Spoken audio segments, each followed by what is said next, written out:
si maartay anaga loogu fududayaan ummadda Soomaaliyeed ummadda qanahay duruufaha jiray tanaasulay si dadnimo asuubiyay oo maartay dadkaasna si gaar ah baan ugu mahadcelinayaa ragaas arrin sharaf badan bay sameeyeen oo qiiri iyo wadaninimo ku jirto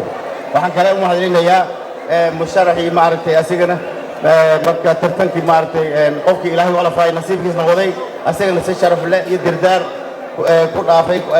oo hadlay si sharaf badan waa u mahadcelinayaa insha Allah waxaan rajaynaynaa ilaahay khayr ha nooga dhigo isbedelka bilaawday khayr Allah ha nooga dhigo ummadda Soomaaliyeed waa dhaban tahay caawa hadda walba inay ma rabo gudoomiyaha boorkoolka gabagabay dadka baa Soomaaliyeed waa aad ay u dhibaataysan yihiin waxaan rajaynayaa in ilaahay tawfiiq na siiyo wixii maaragtay furahoodii laga maqnaa waxyaalaha qaarkoodna heli doono rajaynaya insha Allah. Assalaamu calaykum waraxmatullaahi wabarakaatuh.